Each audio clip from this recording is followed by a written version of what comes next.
Welcome to Blueprints Unsealed, a series of reflections and thought depicting the life and times of society's most influential people, ideas, and culture.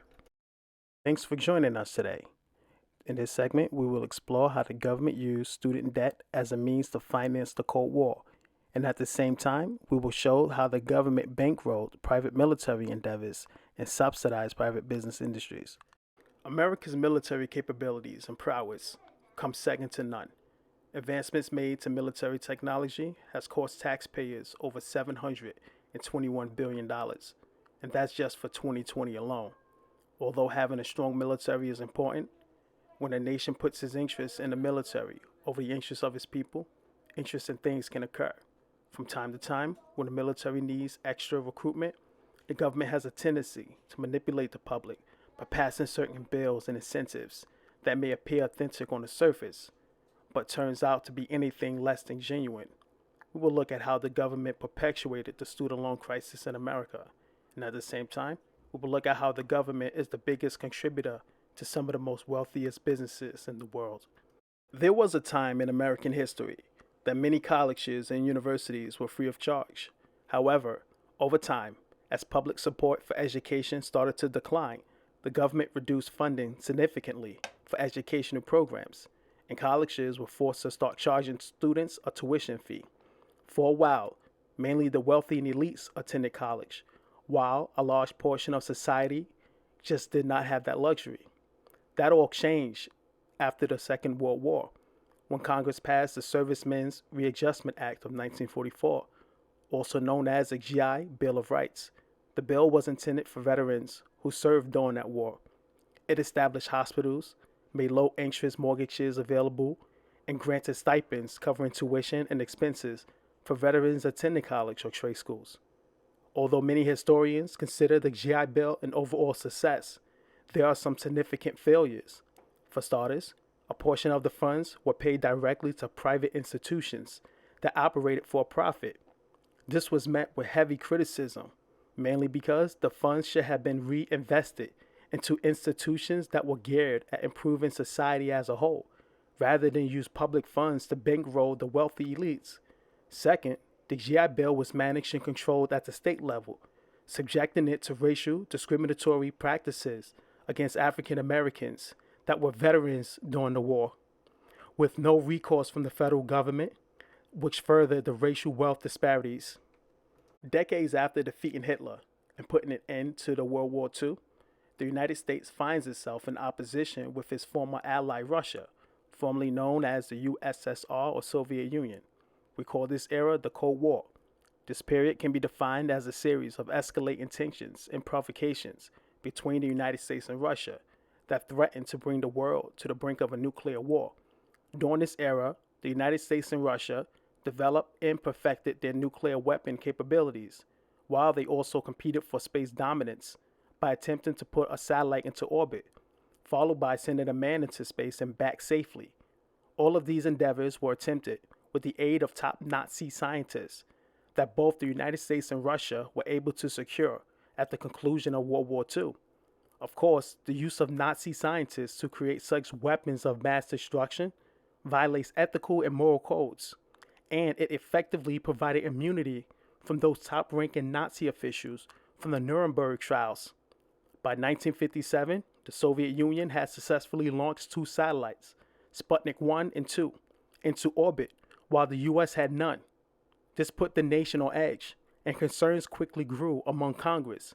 Some had speculated that nuclear payloads could be loaded onto the satellites and used as a weapon against the U.S. Meanwhile, in Russia, Soviet leader Khrushchev used the opportunity to showcase communist dominance over the U.S. in the space race. As Americans feared for their lives, Congress demanded immediate action from President Eisenhower.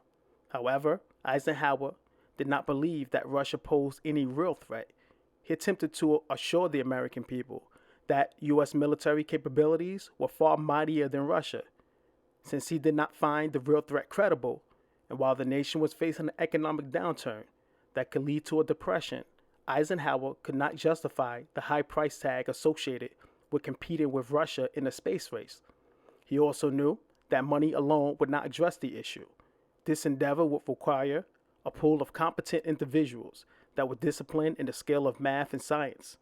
Educational programs and groups suggested for the government to inject millions, if not $1 billion, into the high school programs, as well as provide grant money and scholarship funds to incentivize enrollment into colleges that specialize in both math and science.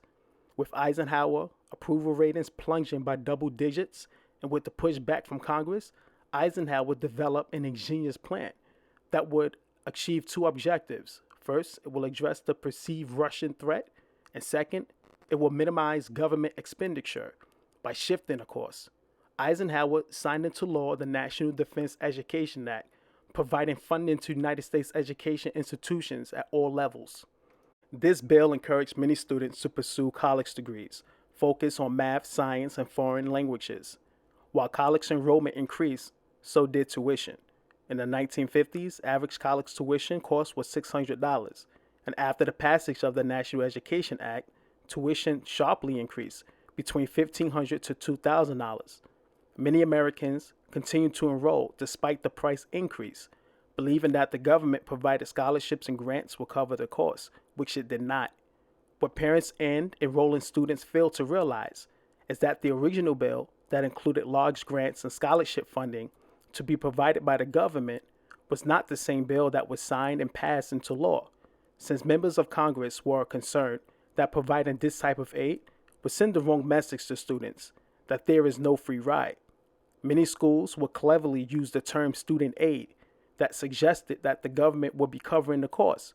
The truth behind this concept of student aid essentially means that the government will guarantee full payment of these designated loans in case the student defaults. This bill has effectively and single-handedly caused millions of American students and their parents, for the first time ever, to go into debt for their education.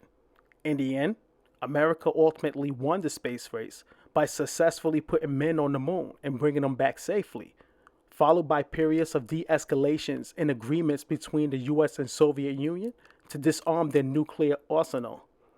The Soviet Union eventually imploded and fragmented the government, effectively putting an end to the Cold War.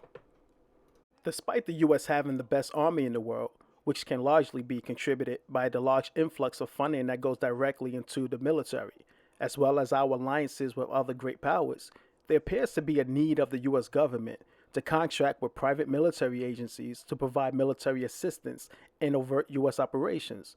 According to an online source, in 2007, the U.S. government paid a private military contractor an estimated $20 billion for their efforts in the Iraqi Freedom Operation that was under the George W. Bush presidency.